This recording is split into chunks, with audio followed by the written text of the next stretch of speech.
And now, right to your hosts of Down the Garden Path, Joanne Shaw and Matthew Dressing.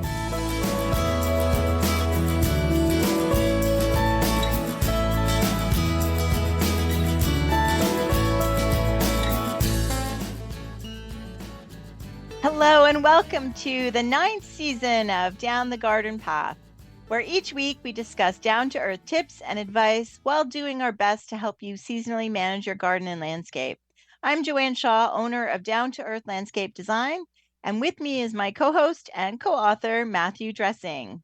Hello, everyone, and thank you for joining us. I'm Matthew Dressing, owner of Natural Affinity Garden Design.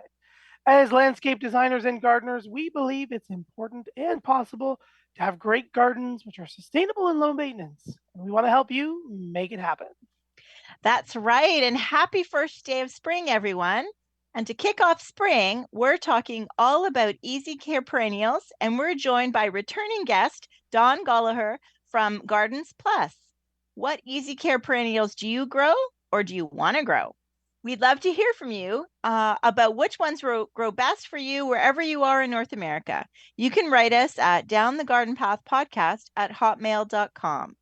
And don't forget to stick around for the end of the show for our new Stepping Stone segment, where we will answer more listener questions and give you timely tips for what to do in your garden and landscapes right now. That's right. So just before Dawn joins us, Dawn is the owner of GardensPlus, located in Dawnwood, 2 kilometers east of Peterborough, Ontario. GardensPlus was established in 1995 as a garden installation business with its retail location opening in 1997. So here in 2023, we're celebrating the 26th season of GardensPlus. Dawn's focus is on growing easy care perennials so you can enjoy your gardens and not just work them. So welcome back to the show, Dawn. Thank you so much, and thanks for having me. Well, thank you. Yes, our audience, we have been very blessed, has grown since we have had you last. So why don't we start out telling us what inspired you to start GardensPlus and go into the business of growing perennials? 26 years ago. Yeah. How long's the show? Well, just joking. So originally when GardensPlus was registered, it was actually 1995, but it was a garden installation business.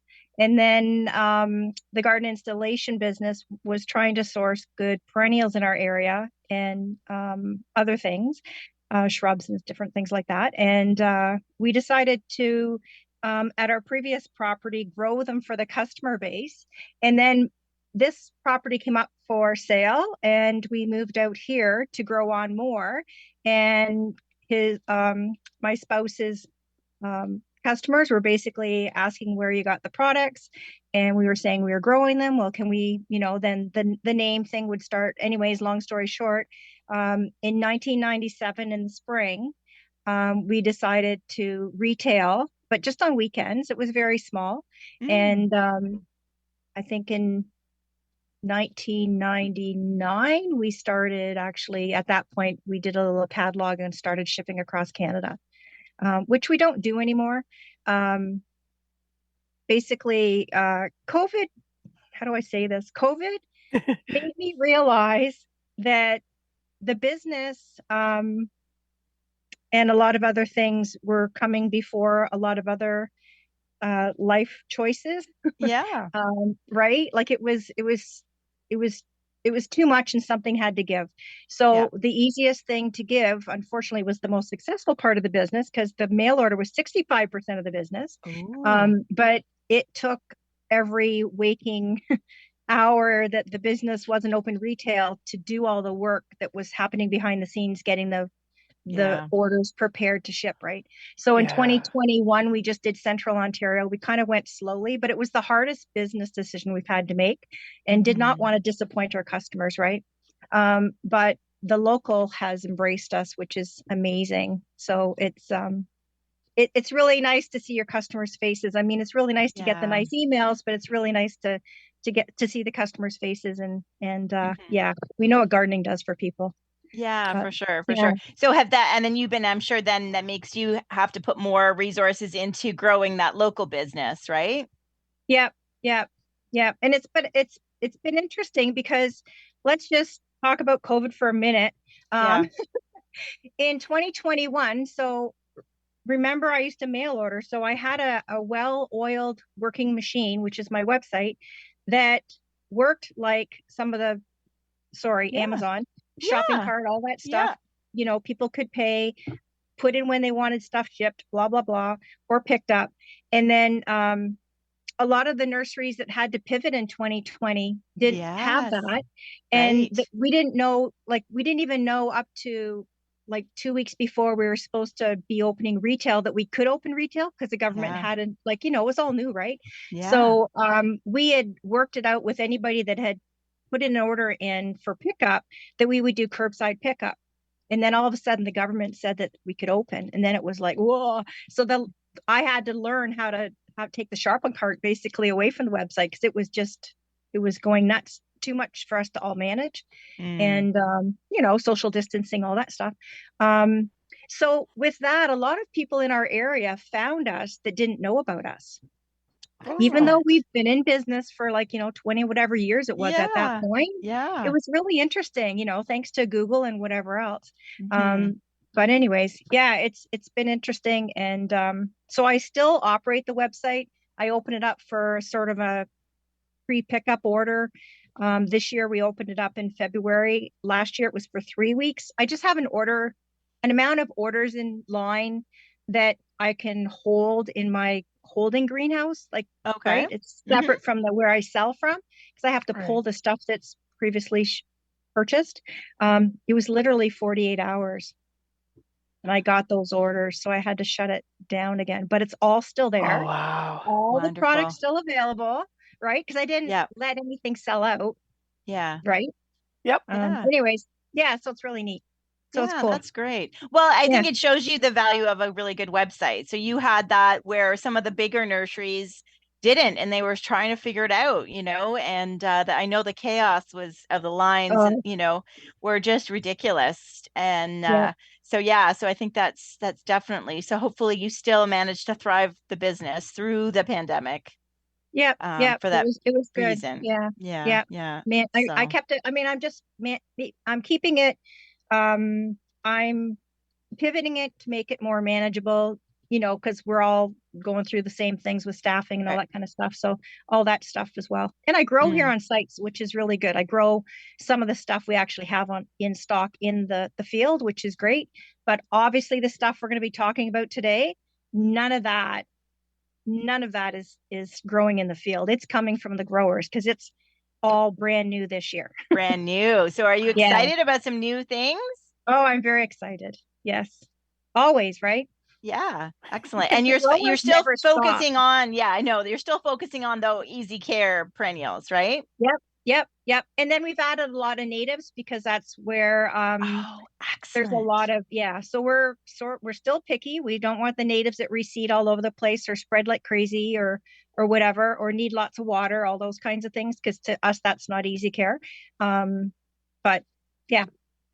So we have a whole section now on natives as well. Oh, wonderful. Okay. Yeah. Wonderful. Yeah. So as we talk about easy care perennials, I think you kind of touched on it there, you know, not reseeding, obviously invasive and spreading or taking over, and not requiring a lots amount of water. But is there anything else that you would add to your definition of easy care perennials? Oh, let me see. So hardiness. My two little second blurb on that is no matter where you're growing, know your zone. And then make sure that when you're shopping for your perennials, look at the tags, because a lot of the tag companies, they're plastic companies that are producing the tags, and they usually are the US zones. So if our zone, for example, in Peterborough, we're 5B, if I'm looking at a US tag and it says it's 5B, it's actually 6B. You have to add one.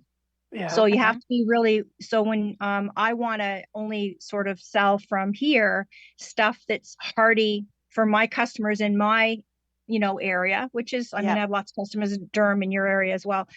So I want to make sure that I'm kind of covering from like Canadian zone 3 up to 5. And I have the odd thing that's 6.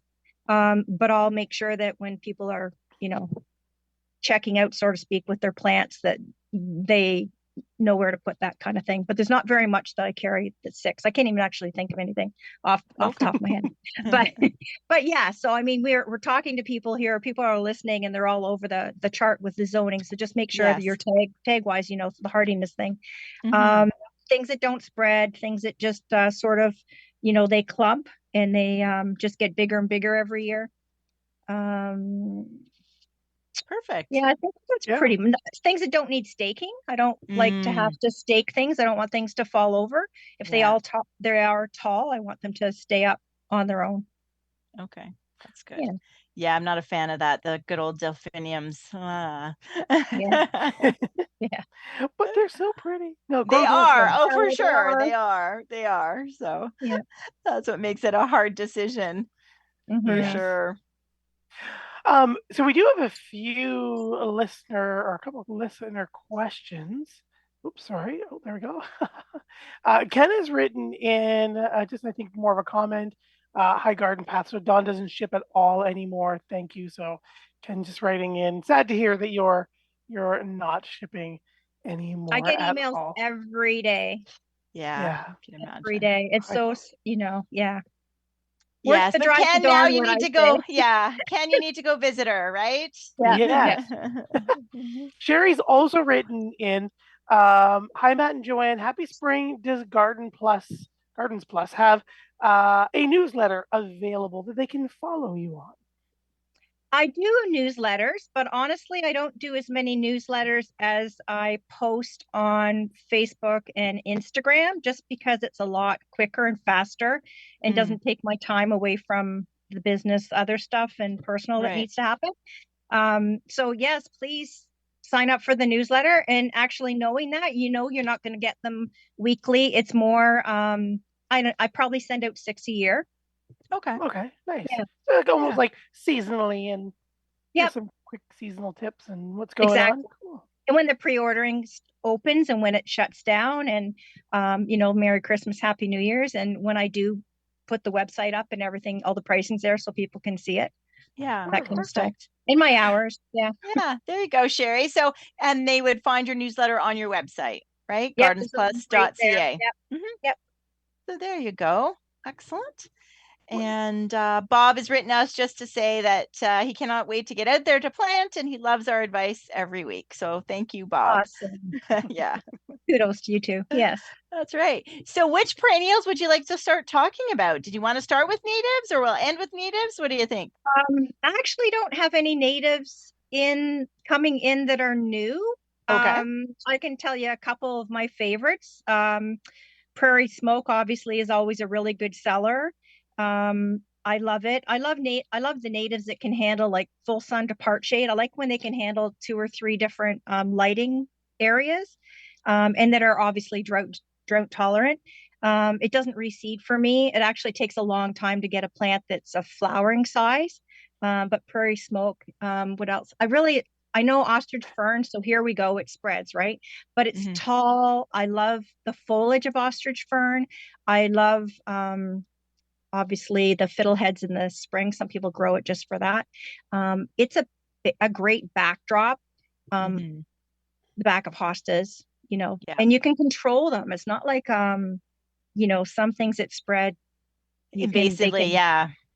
They can get out from underneath you, so to speak. These ones, when they start moving around or whatever, you could just get in there and put them somewhere else, or give them to a friend or whatever. Yeah, I'm trying to think. Oh, hepatica. Oh my gosh. I guess I can talk a lot longer on natives. I love hepatica. It's my favorite. And then Virginia bluebells is another one. Now, Virginia bluebells are perennials, so they come up. I love putting them between hostas because they come up and they're blooming. And then when they're done blooming and they start slowing down and disappearing, that's when the hostas come up. So they disappear totally. Yes. So you won't know where they are until like next spring. So you kind of got to remember where they are, and they're quite weird if you do dig them up. A lot of people wouldn't recognize what they look like. But they're gorgeous, especially like a blanket of them. We have them the path when you leave the greenhouse area at the back. We have them all down in between all the hostas in the part shade there, and it's gorgeous. Yeah. Excellent. And they would be part shade to shade? Yeah, like exactly. Yeah. Yeah. Okay. Yep, exactly. Yeah, so the first new perennial I was going to talk about is actually one that I kept staring at it and staring at it and staring at it when the growers, put out their new stuff. Because I love astilbe, but what I don't love about astilbe is it likes constant moisture. So to me, that's not really easy care. But this new astilbe is called Dark Side of the Moon. And it's a dark leafed astilbe, has purple flowers. So their flowers are more like plumes. They're fluffy. And the foliage is a deep, deep burgundy chocolate, which is cool. Yeah, which is very cool because I always think of like snakeroot.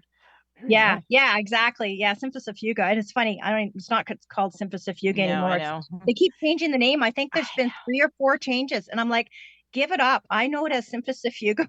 Yeah, exactly. Yeah. And that astilbe is only 20 inches tall, so that's kind of cool. It's not like a lot of astilbes are more like 2 feet and 3 feet. So this one's not too tall. And it doesn't require the water. It still would, it would do better with consistent wet. Unfortunately, it's a little bit more drought resistant than some of them.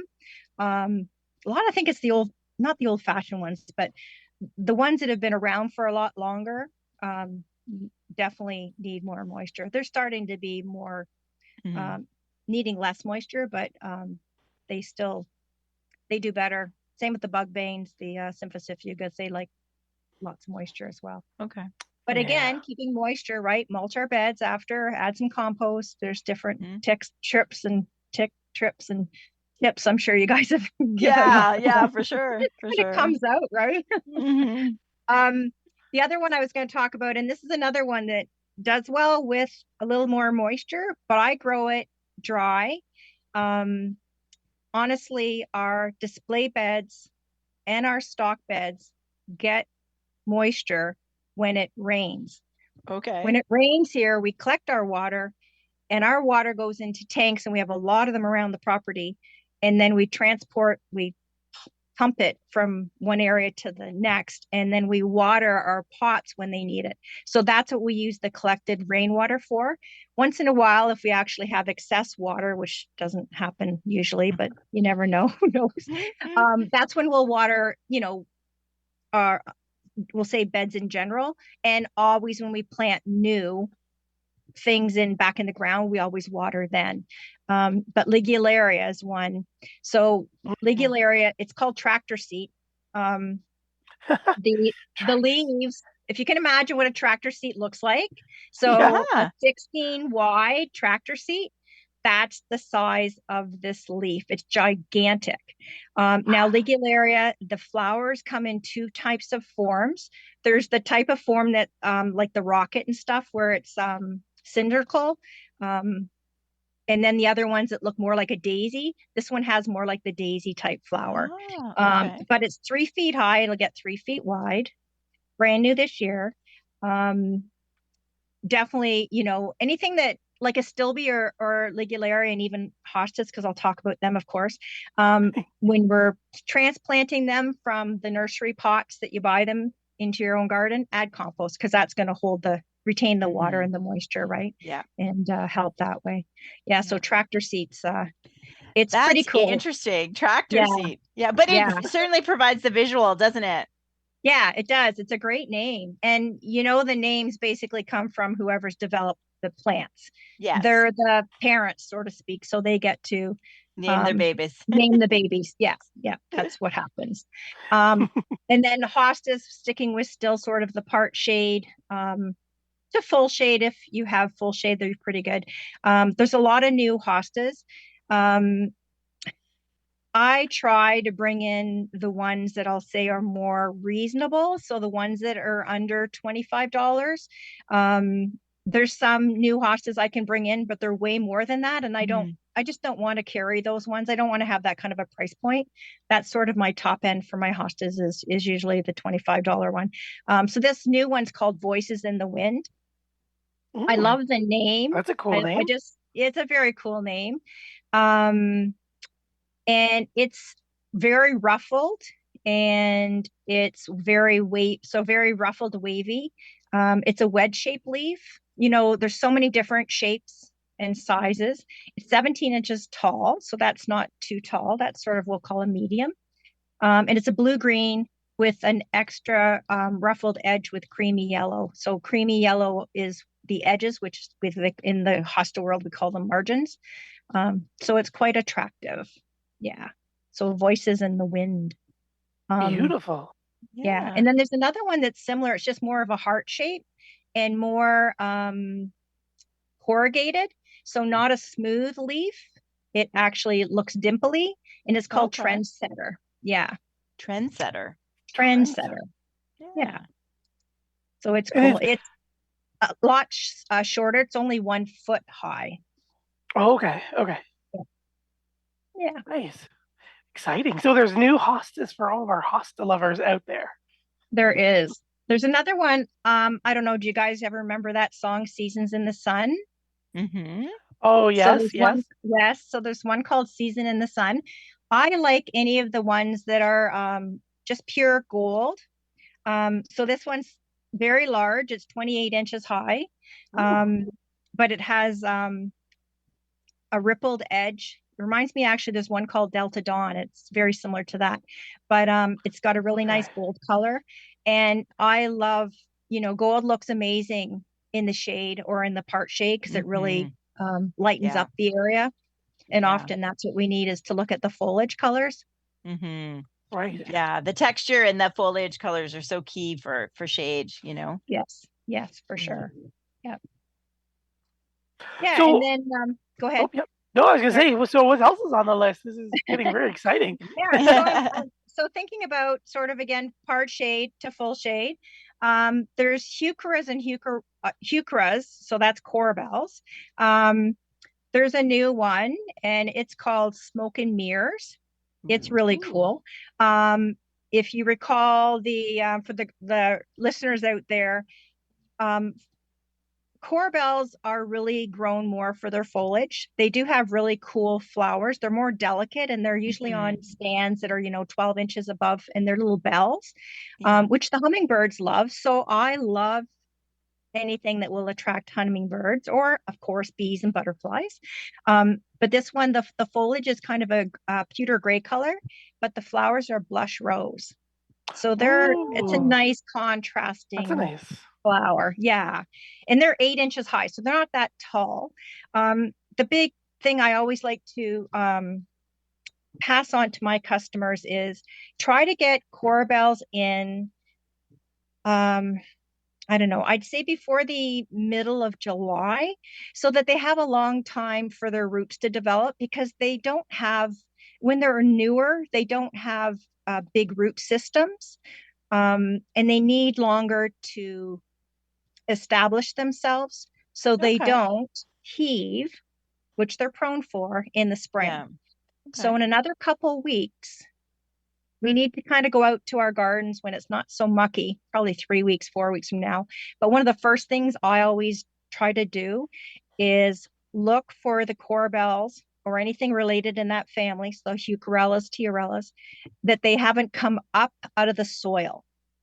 And if they have, I always suggest beside the plant, go with a little trowel, go down on an angle beside the plant, pull out some dirt. So you're kind of making a little sinkhole, and then push it back down. Sometimes you can gently step on them to push them back down, but it matters how much they've come back up.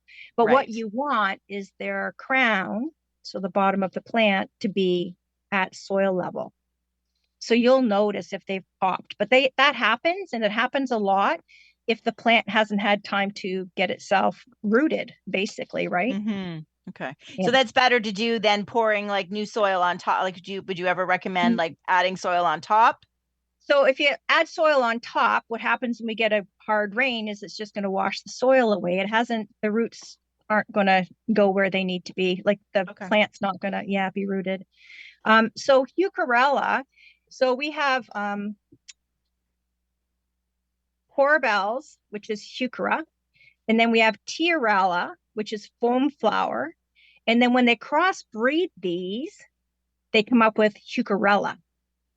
So Corbels and Heuchera, same, want well-drained soil, whereas your foam flower and your Tiarella can handle a little bit more moisture. Heucherella are kind of like the best match in between. There's a new one called Copper King. So Copper King, obviously copper-colored foliage. If you imagine a fancier leaf than an oak leaf, that kind of a shape, but with all the different tones of copper, and the leaves are 5 inches across. Oh, nice. Huge. Yeah. So excited to get this one. But it's zone 5. So anyone that's in the zone 2, 3, 4, Canadian zone 2, 3, 4, this is not gonna be any easy care perennial. Okay. Right? It's gonna, yeah. So I think it was bred out of one that we've had in the past called hopscotch, but this one's way bigger. And I love all those copper tones. It's another color to throw in there, right? Yeah, with your yellows and your blues, and it'll look really cool. Yeah. I just quickly looked it up too. It's really neat too, the lobes, how like extra dissected and wavy that margin is too. Yeah, it's very really, cut. Yeah, very cut. Yeah, edgy. Yeah, very edgy. Yes. Nice texture added to it too, for sure. Yeah. I forgot to tell you. Only a bunch of plant nerds would be calling a plant edgy, right? Yeah. And looking it up while we're talking about it. Thank goodness for technology, right? No. So in 2022, I brought in a new one, and I don't normally go backwards, but I have to because it sold out so quickly when people started seeing it online. When I did my pre-sales, it didn't sell very well in 2022, but when I opened, oh my gosh. So it's a hosta. It's called Silly String, and it will mature. They don't, obviously I can't sell mature plants, but they're a good size. They're like in a gallon usually. But they're just, if you remember like curly fries, just very thin, and but it's blue. So there's been no really thin leafed blue, and just lots of thin, it looks like a big spider plant, but it's all blue. So it's called Silly String. It's really cool. And then last year was another new one, similar, only gold leaves, and it's called Party Streamer. So they're really cool. And they're like 14 inches high, so they can just be bopping around the edge of a garden, or you know what I mean? Like just and it's so cool to have all those different colors, textures, textures, and different leaves and forms, and and I could see those even being really interesting in pots, as long as you put them in the ground for winter, but you can have a lot of fun with hostas, especially kind of cool ones in containers, right? Instead of spending your money on annuals. I do that. Well, of course I do that. Yes, of course you do. I do that. My patio faces east, so it's a great place, and I always throw in I usually throw in hostas and corbels and some ferns. There's a fern I love that's called crested fern. It's like Japanese painted fern on steroids. So it's a lot taller. And it's a proven winner's one. It's great. But I love throwing that. And then I throw a hosta usually in that has fragrant flowers because it's the patio. And when they bloom, it fills the patio. So like guacamole, stained glass, holy mole, avocado. There's so many of them. Yeah, for sure. That's great. Yeah. So, well, as we reach the bottom of the hour, Dawn, I'm going to just jump in and do our little mid-show station ID and just say thank you, everybody, for joining us here on Reality Radio 101. I'm Matthew Dressing here with my co-host and co-author, Joanne Shaw, and you're listening to Down the Garden Path. Joanne and I enjoy hosting Down the Garden Path each week, bringing you interesting and relevant topics to help you achieve a great garden. We learn right along with you from our research and from the guests that join us here on the show. Don't forget, you can spend more time with us down the garden path. Follow us on Instagram, Facebook, and YouTube. At Down the Garden Path Podcast is our handle there. And don't forget, you can find us on your favorite podcast providers with lots of past episodes. And while you're there, please hit that subscribe button to be notified of new content. And don't forget to like, share, and leave us a comment. We love hearing from you. You can always write us here at Down the Garden Path Podcast at hotmail.com. So, Dawn, just before we continue with these list of your favorite we're on the new perennials for 2023. If you haven't, or if you're following along and you're listening to these wonderful descriptions from Dawn, definitely don't forget to pop over to her website, www.garden+garden.ca. She has a wonderful search feature there where you can search all through her amazing plants, and a lot of these ones, so far, all of them that you're mentioning are popping up, so you can see them, you can shop them. There's great additional information for those plant nerds out there who want to follow along and see what we're talking about. That's the one thing of Zoom, right? Yes. Can't see us. Yeah, exactly.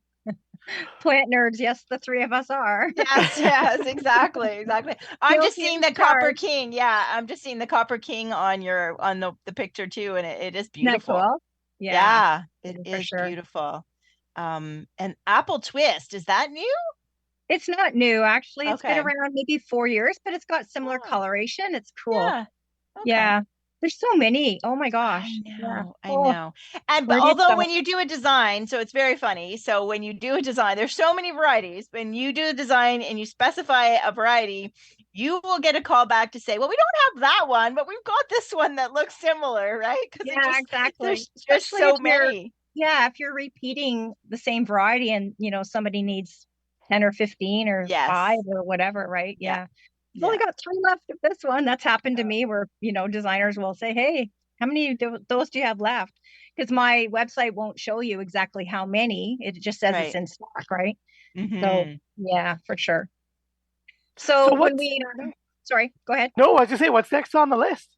So I was, often when we think about certain kinds of plants in a certain family, often we're shied away because we know we've grown this one and it does this. But sometimes, for example, bee balm or monarda, so a lot of people have experience with the one, and there's the native one. It spreads like crazy. It's gorgeous, but there are a whole bunch of newer ones, and they keep coming out with new ones every year that stay contained. So they will clump, and each year the clump will get bigger, and some of them are a little faster than others, and they're not tall. So the native one is like 3 feet tall. There's some that are as low as like 12 inches. So the new one this year is called Red Velvet. It's another one of the Proven Winners selections, but it's 2 feet tall.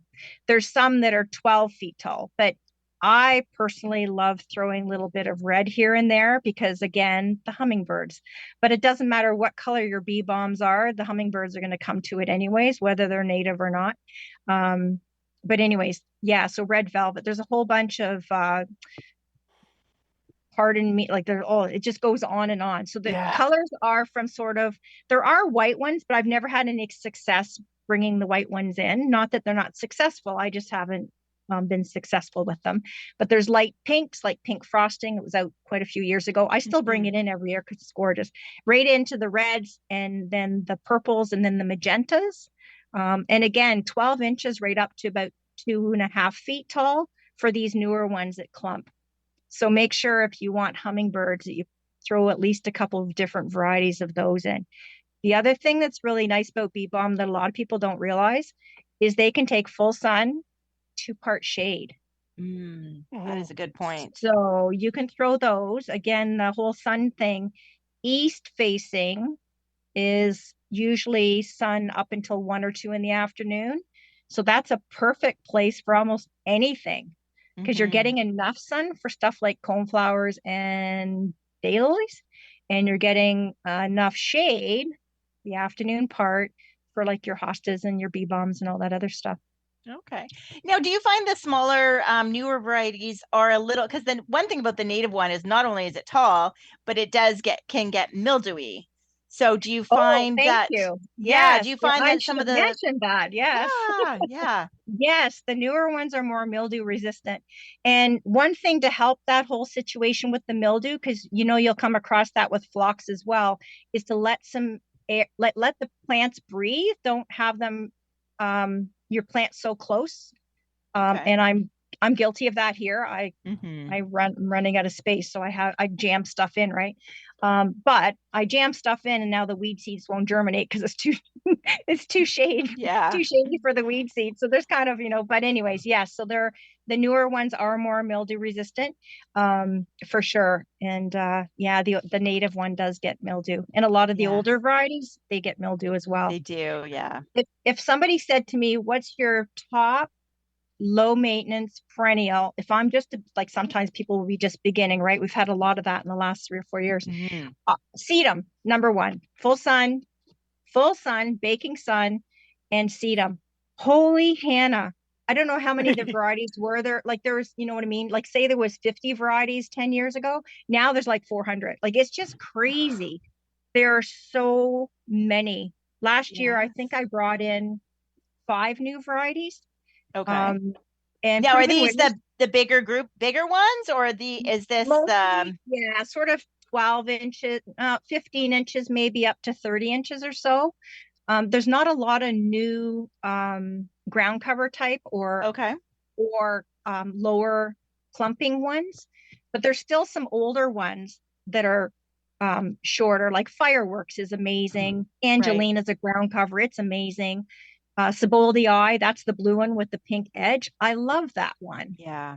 And those ones I'll never not carry as long as the growers still grow them so that I can get them in. But there's a new one. It was out last year. I didn't put it on the website because I wasn't sure if I was going to get it, but I did get it. It's called Strawberry Milkshake. Oh. So it's cool. So it's got the dark foliage with the light pink contrasting flowers. But you got to remember, sedum flowers late. So it's flowering like August, September. So that's when it's really neat, when they do have neat colored foliage, because that's what you're going to see for most of the season. Mm-hmm. Yeah. Right. So the dark, like last year was Back in Black. That was a new one. Super, super dark. And then Coral Jade was another new one. And it has pinkish, not pink, coral colored flowers. And it's really cool. There's another one. I don't know what your favorite dessert is, but it's called tiramisu. Oh yeah, that is my favorite.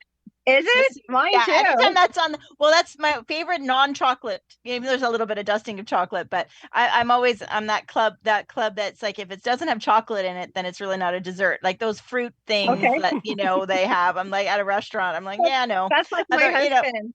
That's awesome. Yeah, except for tiramisu. So when there's tiramisu, but then there's nothing like getting your hopes up and then it not being good tiramisu, and then it's like, That's right. That's right. Very cool.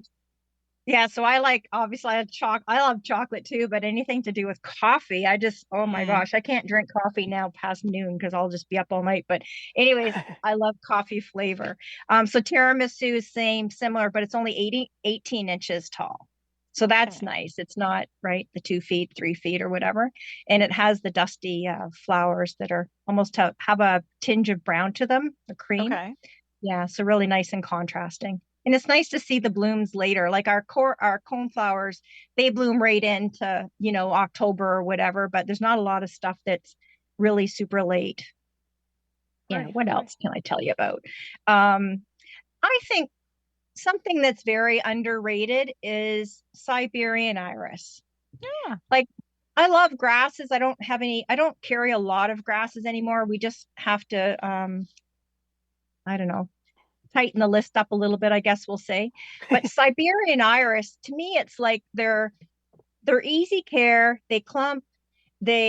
Their foliage is straight up and gives you that vertical interest, and then bang, they bloom on top. They don't bloom for a terribly long amount of time, but they're so elegant, right? And same thing with your the heights. they're sort of 20 inches up to about 36.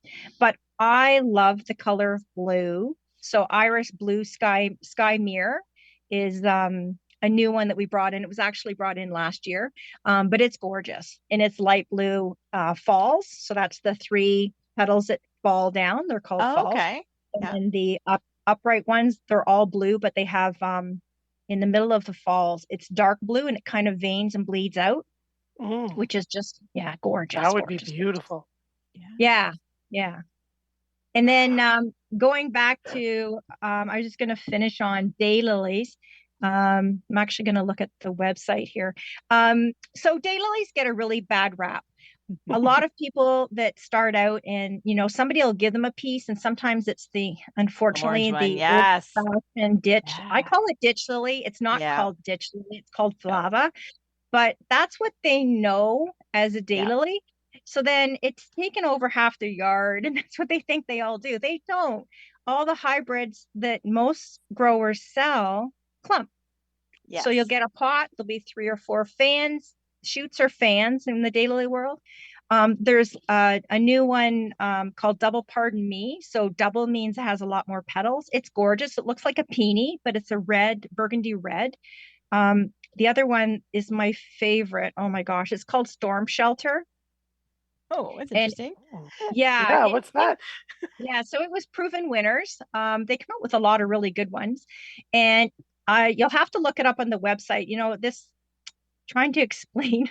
Yeah. Oh my God. We do that all the time here, Dawn. We're always like, and we talk with our hands. Like Matt and I are like doing this. Yeah, we're like, nobody can see us, but nobody can see us. So it's a mauvey purple pink with a dark edge, a dark center. So when we talk in the daily world, there's all these different characteristics. There's the edge, there's the inside, they call that the throat. There's a halo, there's an eye, there's like tons of color in it. And it's gorgeous. And it's, I think the bloom is about 5 inches across. That's the other thing. I mean, same with, you can get a daylily penny's worth is about 1 inch across, all the way to like 7 or 8 inches across, like primal spring. It's crazy. There's so many. Yeah. So give them a try if you haven't. Give them another chance. There's some really good ones out there, and they're not like there's ones that are a lot of money, but there's lots that are $5.95 to whatever. Yeah. It's amazing how they're still coming up with new varieties. Like it just seems they're hybridizing like crazy kind of thing. And I agree with you. I think for me with daylilies, it's between the common one, the ditch lily, like you said, the common orange one, which is invasive, and then Stella. Like I think when Stella came out, it was very successful for good reasons. It kept repeat blooming, and it was a nice size, but it was just everywhere, at every public space, in every park, in every parking lot. Like it was just everywhere. And I myself, that was pretty much when I started being a designer, and every design had Stella. And then 3 years later, the clients hated you because they got sick of Stella. Like, so maybe 5 years. A prettier yellow than Stella, and blooms better than Stella, is Happy Returns. And what a nice name, Happy Returns, right? Yeah. That's my favorite little yellow, and it just blooms and blooms and blooms. And the last one is another daylily. It's called Lake of Fire, and it's very similar to Storm Shelter. Just way bigger, way rougher, and way different colors. It's more like the peachy pinks, and it's gorgeous. Called Lake of Fire. Yeah. Excellent. Well, this certainly gives our listeners a taste of what to look for, either at your location east of the GTA, near Peterborough, or in their local garden center. And you must spend a lot of time, looking and researching things, right? Yeah, because I can't bring all the new stuff in, right? So you kind of have to keep trying to narrow the list down to a comfortable amount. That's right. Yeah. Matt's saying we have 3 listener questions, so go for it, Matt. Yeah, just before we go, we have some perennial questions from our listener. John has written in, hello, how soon can we plant our perennials? John is in the GTA. So GTA is about probably 2 or 3 weeks warmer than us. I always say it's you don't want it to be muddy, so you want the soil to be workable. You want it to be warmer, especially for some things. Cone flowers are sort of the last thing you want to plant. You really want to be able to touch the soil and it be warm. No one has a crystal ball to say when all our snow is going to be gone and when all that weather is going to be proper, right? I would say keep tuned with your social media channel and mine. That's right. Because we can't give you a date. Yeah. From year to year, we can say, I know for us, sort of for our veggies and stuff like that, and the last frost dates is usually later in May. But we've had years where we get storms in May. Yeah. Don't want, touch wood, whatever. Yeah, exactly. Exactly. Yeah. Yeah, really usually you can plant them before that, right? You can plant them before those last frost days. But yes, you're right. We don't know when the soil, the nighttime a lot of it's nighttime temperatures too. That's right, John. So it's tricky. And depending on what it is he's planting. Yes. Yeah. Right. If it's John, you're just going to have to stay tuned. Yeah. With us on Monday nights. Monique also writes in, hello, when is the best time to cut back our perennials? Oh, that's a good one. And a very good question. I'm glad she's asked. We want all the beneficial insects and salamanders and butterflies and all that kind of stuff to be safe. So we don't want to cut back too early. If you do feel like, you don't want it to be muddy. You want it to be at least 10 during the day for consecutive week or two. And you want things to be dried up. If you go around walking on your gardens, you're going to compress the soil. And I'm sure you guys can add to everything that I'm saying. Yeah. So it depends on where you live in your zone and stuff like that. We usually start doing our cleanup, but we won't get rid of the debris. We don't have composting facilities here, believe it or not. We have them in our area though, so our stuff goes to that, but we'll just gather stuff up and clean up, and usually by the first week of May or so we're pretty much done. But we're really conscientious of all the creatures and critters. Yeah. So not to rush that at all. Yeah. Take your time. We totally agree with you. Yeah.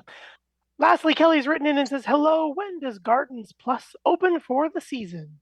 Great question. Thank you. So this is our 26th season. We've been sticking with the weekend of Mother's Day. This year, Mother's Day doesn't land until a little later in May, but we're going to stick with Thursday, May 11th. At this point, keep tuned on the website. It could change. If miraculously spring comes early and it stays consistent, you never know. We might do a pop-up little weekend before. But at this point, our hours are on our website, and it's May 11th, which is a Thursday at 10 a.m. Excellent. Very nice. Yeah. Excellent. Well, that is great. And we know that May is fast approaching. We can definitely feel the change in the weather, at least here in the GTA on the first day of spring. It feels very nice. So thank you so much for joining us again, Dawn. Thank you for sharing all your new perennials and your picks and your advice with all of our listeners. Thank you so much. That time just flies. I know it does, doesn't it? It does. And I'm excited to look up these, and we wish you huge success for year 26. So that's wonderful. And hopefully I'll get out to visit you again. That'd be awesome. Always look forward to it. Okay. Yeah, thanks, guys. That'd be great. Okay. Thanks, Dawn. Thanks, Dawn. Bye. And of course, we'll have all Dawn's contact information and social media and website on our show notes for you, so that you can find her as well. So, Matt? That is right. So I think our ending segment of our Stepping Stones, I think we had a lot of our great listener questions about perennials and related perennials and what to do. And Dawn, very much echoing what we like to say here on the show, right?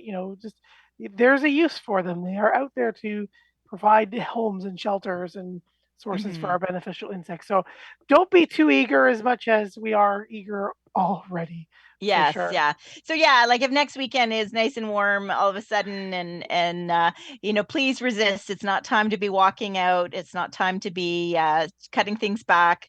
that type of thing. So it's okay to give it some time and wait for the evening temperatures to warm up and let the bugs start waking up and all of that. So, Yeah. and I have to shout out to Sam who wrote in saying, oh no, don't say creamy yellow, Joanne just barfed. So no, Sam, I'm fine with yellow foliage. I just don't like yellow flowers. So hey, I'm happy to have some, and yellow in the shade is perfect. So, and I love my my yellow mops, juniper evergreens, not junipers, evergreens. So very funny though. I'm so glad that everybody remembers that about me not liking yellow though.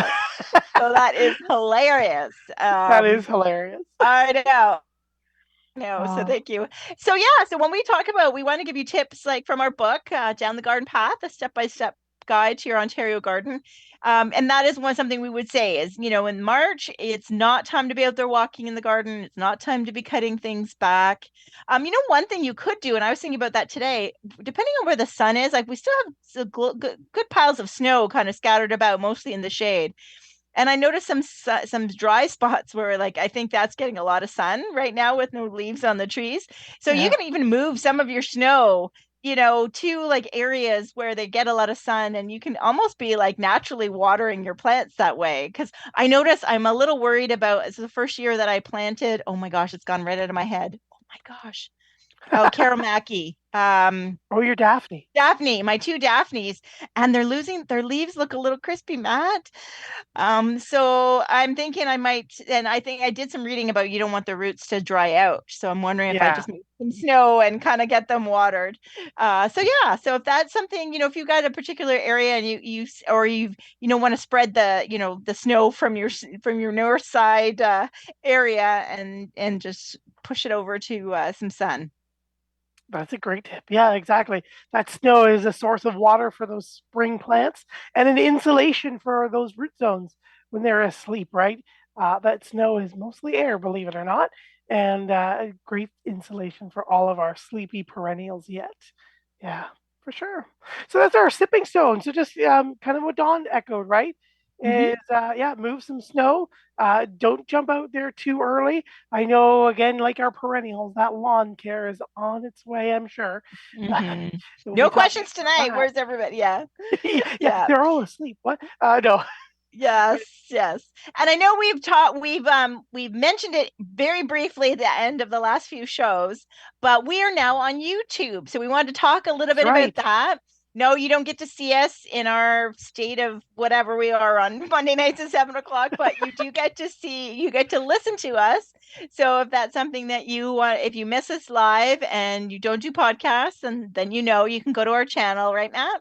That's right. You can go to Down the Garden Path podcast is our channel at YouTube. So same as our Facebook and our Instagram as well, which you can find. We're slowly posting all the past episodes, which are wonderful there. So if you're looking for more perennial tips or month in the garden or lawn care, we've got some episodes and some wonderful guests there for you as well. Mm-hmm. We're also down the Garden Path podcast on Patreon. We've had some people ask how they can support the podcast and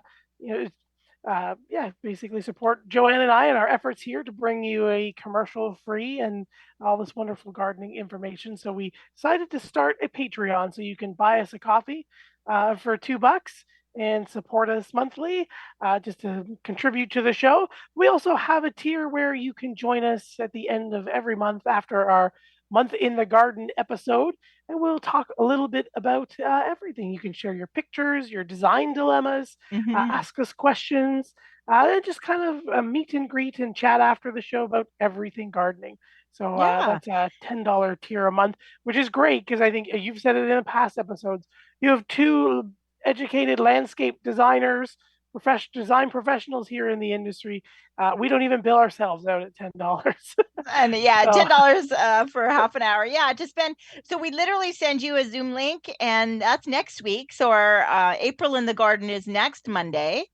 Right. Right. So we love our end of the month garden episodes. So if at the end of one of those months, if you've got questions, like Matt said, pictures, or you want to spend some extra time chatting with us, then anybody who signs up for that will get a Zoom link, and you get to show us your pictures and talk to us about your dilemmas.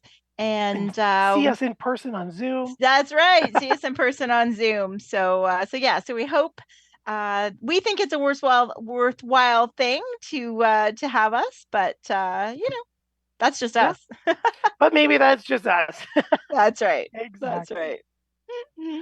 As we come into the last 2 or so minutes of the show, we do have a lot of exciting content yet coming up. So just like you had said, April in the Garden is next month. So get your design dilemmas, your pictures, your April Garden questions all ready. Love to hear from any of our listeners further south in the United States. I mean, North Carolina, for example, is much further ahead than we are as far as temperatures and things. So what are you guys doing in your garden? What does it look like there? We'd love to hear from you and have you share some pictures and stories and some of your favorite easy care perennials from wherever you live, for sure. So stay tuned for next week, April in the Garden. And then it's April 3rd. We are joined by, and I think maybe you could talk a little bit more about this than I, but Niagara Beeway. So they're going to join us on the show talking all about the care of bees. They are, the bee industry and the care of bees. We're going to learn from them. They're in the Niagara area, hence Niagara Beeway. So we're looking forward to getting an update on how our bees are doing, how our native bees are doing, as well as some of the bees that we need to import to help and assist our farmers. And so it's a great organization I stumbled upon, and I'm really looking forward to learning more about them in our show. Yeah, bees and pollinators are always such an interesting topic. So very much looking forward to talking to Niagara Beeway. We've got the whole lineup, April 10th and 17th. Just a heads up, we are going to be away, so we will have some repeat episodes. But knowing this far in advance, what kind of episodes might you want to hear us repeat? What topics are you thinking about going into the spring of 2023? Do you want to hear a repeat on lawn? Do you want to talk pollinators or monarchs? More about perennials. So maybe just over the next couple shows, you can write us in and let us know. But don't forget, you can always reach Joanne and I at Down the Garden Path Podcast at hotmail.com and let us know what you're thinking about or you would like to hear about. And then by the time we come back, it's May in the Garden. Where is this time flying? Where is this time flying? That's right. And don't forget our Facebook. So if you do want to drop us a line on our Facebook group as well, if there's a topic, even if it's not during the time we're away, if there's something you want to hear about or learn about coming up this season, then we would love to know, because we've got a lot of feelers out. We've got a lot of people signing up for shows. And or if you are a listener and you want to talk to us about something, we would, I know, and I forget, because we need to do water conservation, because we do have a listener who's emailed a few times. So that's definitely on our list. And so we just really want, there's so much. We've covered so much over the last 9 years, and there's still always more to cover. So we thank you very much for always listening to us and enjoying our show. That's right. We look forward to talking with you all next week. Until then, enjoy your first week of spring. And thank you for joining us here down the garden path, live on Reality Radio 101. We'll see you next time. Bye.